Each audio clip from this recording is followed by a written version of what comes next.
ආයිබෝන් එහෙමනම් අපි බලමු අපේ විභාග අපේක්ෂකයන්ගේ හඳුනාගත්ත දුර්වලතා 10න් අපි දැන් එක දුර්වලතාවයක් කතා කරලා අවසන් වුණා. ඒ කියන්නේ කාලය කළමනාකරණය කරගන්නේ කොහොමද කියලා.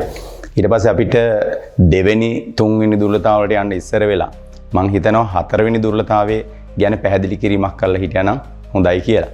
ඒ තමයි ප්‍රශ්න නිවැරදි ලෙස තෝරා නොගැනීම. මෙහෙමයි දැන් මේ ප්‍රශ්න තෝරා ගැනීම කියන එකේදී අපි දන්නවා එක පත්‍රයේ ප්‍රශ්න 50ක් තියෙනවා සියල්ලටම උත්තර ලියන්න ඕනේ. ඉතින් ඒකේ තෝරා ගැනීමක් කරන්න බෑ. එහෙනම් හතරවෙනි දුර්වලතාවය කියන්නේ ළමයි නිවැරදි ලෙස ප්‍රශ්න තෝරා නොගැනීම කියලා. ඒ තෝරා නොගැනීම කියලා කියන්නේ එහෙනම් අපිට තේරෙනවා මේ දෙවෙනි පත්‍රයේ මේක වෙලා තියෙන්නේ. දෙවෙනි පත්‍රයේ ප්‍රශ්න 8ක් දීලා මේ මෙතන කියනවා එක් කොටසකින් අපිට දෙනවා මේකේ ප්‍රශ්න 8ක් දීලා කියනවා එක් කොටසකින් අවශ්‍යම ප්‍රශ්න දෙක බැගින්වත් තෝරාගෙන දෙක බැගින්වත් තෝරාගෙන ප්‍රශ්න 5කට පිළිතුරු සපයන්න. එතකොට අපිට ප්‍රශ්න 1ට ලකුණු 20ක් ලැබෙනවා ප්‍රශ්න 5ට ලකුණු 100ක් ලැබෙනවා. ඒකට දැන් කාල කළමනාකරණය කරගන්න විදිය කලින් කියලා දුන්නානේ ලකුණ විනාඩි 1මාරක් ලකුණකට ගත කරන්නේ සෙකන්ඩ් පේපර් එකේ කියලා. දැන් අපි යන්නේ මොකක් කරන්නද? අපි ප්‍රශ්න තෝරගන්න. දැන් අපිට මේ ප්‍රශ්න 8ක් දීලා 5ක් තෝරගන්න කිව්වහම එක ගොඩකින් දෙකක් අවම වශයෙන් තෝරගන්න ඕනේ. මම ගෝ ලංකාවේ අති බහුතරයක්. ඒ කියන්නේ කොච්චරක්ද? 90%ක් ළමයි. 90%ක් ළමයි ලියන්නේ එක කොටසේ පළවෙනි ප්‍රශ්නය, දෙවෙනි ප්‍රශ්නය, තුන්වෙනි ප්‍රශ්නයයි, දෙක කොටසේ පස්වෙනි ප්‍රශ්නයයි, හයවෙනි ප්‍රශ්නයයි. එතකොට 7 8 වගේ ප්‍රශ්න ලියන්නේ 100ට එක්කෙනෙක් දෙන්නේ. ඒ තරම් කනගාටුදායකයි ප්‍රශ්න පත්‍රයේ අවසාන ප්‍රශ්න දකින්නෙත් ළමයි ගෙදර ආවට පස්සේ. මොකද ප්‍රශ්න තෝරන්නේ නැහැ, ප්‍රශ්න කියවන්නේ නැහැ.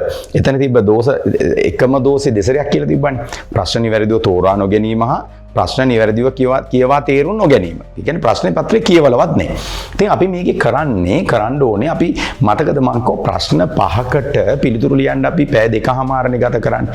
එතකොට අපි පැය භාගයක් ඉතුරු කරගත්තා. මොකද ප්‍රශ්න තෝරන්න.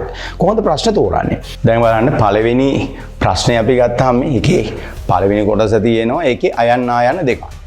දෙවෙනි කොටසේ අයන්න ආයන්න දෙකක්. මොකද වෙලා තියෙන්නේ ඒකේ? අයන්නට තියෙනවා ලකුණු දෙකක්. ආයන්නට ලකුණු දෙකයි. ඒ කියන්නේ මුළුමනින් ලකුණු 4නේ මේකේ තියෙන්නේ. ඒතකොට ලකුණු 4යි කිව්වහම අපිට තේරෙනවා මේ ලකුණු 4ට අපිට ගත කරන්න පුළුවන් විනාඩි කීයද? 6ක්. එතකොට විනාඩි 6 ලියන්නනේ. එතකොට අපි මේක විනාඩි භාගයකින් කියවලා මේකට අදාළ ලකුණු කීයද කියලා දාගන්න පුළුවන් නම් මේකට අදාළ ලකුණු මේ 4න් නැත්නම් මේ 2කින් විනාඩියකින් මේ 2කින් කීයක් ගන්න පුළුවන්ද? අපි හිතමු එක්කෙනෙක් දානවා 1යි කියලා. එතකොට තව එක්කෙනෙක් ඊළඟ කොටස කියවපුවම Tamanට හිතෙනවා 2යි. මේ විදිහට Taman මේ ප්‍රශ්නේ කියවන ගමන් ලකුණු ටික ප්‍රශ්න 8ටම අදාළව මේ ඉරෙන් එහා පැත්තේ දකුණු පැත්තෙන් දාගෙන යනවා. කොහොමද දාන්නේ? අපි හැම වෙලාවෙම මේ ප්‍රශ්නේ කියවනවත් එක්ක මේකේ විශේෂයෙන් අහන්නේ මොකද්ද කියලා බලන්න ඕනේ. මේකේ කියනවා කුමන අංශය නිෂ්පාදන අංශයටද ඔබේ පිළිතුරට හේතුවක් දක්වන්න. එතකොට මේකේ අංශයටද එක කරුණයි ලියන්න තියෙන්නේ. හේතුවක් දක්වන්න එක කරුණයි ලියන්න තියෙන්නේ. ආයන්නේ හිමිකරු කලමනාකරු ලෙස අමන්දාටත් වෙන වාසි දෙකක් හා අවාසි දෙකක්. වාසි දෙකයි අවාසි දෙකයි කරුණු 4යි ලියන්න තියෙන්නේ.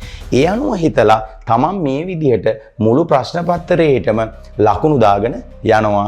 එතකොට අපි ප්‍රශ්න කීයකට ලකුණු දානවද? ප්‍රශ්න 8කට ලකුණු දානවා. ප්‍රශ්න 8 තියෙන කොටස් 5 ගානේ.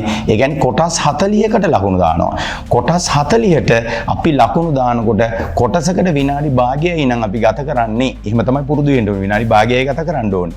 එතකොට අපිට පුළුවන් වෙනවා විනාඩි 20කින් අපිට මේකට ලකුණු දාලා ඉවර කරන්න. එතකොට ලකුණු දාලා ඉවර වුණාම විනාඩි 20කින් අපිට තව 10ක් තියෙනවානේ. අපි විනාඩි 30ක් මේකට වෙන් කරන්නේ හිටියේ මතකද කලින්? අර පැය 2කමාරක් ලියන්න අයින් කරන පැය භාගයක් මේකට ගත්තානේ. තව එතකොට අපිට විනාඩි 10ක් තියෙනවා. මේ විනාඩි 10ක් මොකද කරන්නේ? මේ දකුණු පැත්තේ ලකුණු දාපුවා වම් පැත්තෙන් එකතු කරගෙන එනවා. මේ ප්‍රශ්න අංකෙට ළඟින් යටිපැත්තේ 8 වෙනි ප්‍රශ්නේ ඉඳලා මේ වම් පැත්තෙන් දාගෙන එනවා මේ ප්‍රශ්න අංක ආසන්නෙන් ලකුණු වම් පැත්තේ. ඊ දාගෙන ආවහම අපිට වෙන්නේ කොහොම දාගෙන ඇවිල්ලා අපි මේ වැඩේ ලකුණු එකතු කරලා ඉවර වුණාම අපිට බැලුව හැකි හරි පළවෙනි කොටසින් ප්‍රශ්න දෙකයි වැඩිම ලකුණු තියෙන ප්‍රශ්න දෙක මොකද්ද? ඒ ප්‍රශ්න අංක දෙක රවුම් කරගන්න. ඊළඟ දෙවෙනි කොටසින් වැඩිම ලකුණු තියෙන ප්‍රශ්න දෙක මොකද? ඒ කොටස් දෙක ලකුණු කරගත්තා. දැන් කීයක් අපි මාක් කරගත්තද? 4ක් මාක් කරා. තව 4ක් ඉතුරු වෙන තියෙනවා. ඒ 4න් අපිට වැඩිම ලකුණු තියෙන ප්‍රශ්නේ අපිට ඔහොම මාක් කරගන්න පුළුවන්. ඒ මාක් කරගෙන ඉවරලා අපි මේ ප්‍රශ්න ටික ඒ ටිකේ අංක ටික අපි මේක උඩ ලියා ගන්නවා. ප්‍රශ්න අංක 5 පිළිවෙල ලියා ගත්තා. දැන් එහෙනම් ප්‍රශ්න තෝරගෙන ඉවරයි නේද? එහෙනම් තෝරගත්ත ප්‍රශ්නයක දැන් ලියන්න නේ තියෙන්නේ. එහෙනම් ඒ ලිවීම සම්බන්ධයෙන් අපිට තියෙන දෝෂ අපි ඊළඟට කතා කරමු. දැන් ප්‍රශ්න තෝරගන්න වැඩේ තේරුණාද බලන්න. සෙකන්ඩ් පේපර් එකේ මේ ප්‍රශ්න තෝරා ගැනීම මේ ක්‍රියාවලිය කියනකොට සමහර ගුරුවරු චෝදනා කරයි අපි අපෝච්චර කාලයක් ප්‍රශ්න තෝරගන්න ගියාම ඊළඟට ලියන්නේ කොයි වෙලාවෙද කියලා. එහෙනම් හොඳට මතක තියාගන්න. ලියන එක නෙවෙයි මෙතන අභියෝගාත්මක ප්‍රශ්නේ. අභියෝගාත්මක ප්‍රශ්නේ දෝෂ 10න් එකක් මොකද්ද ප්‍රශ්න තෝරා ගැනීම.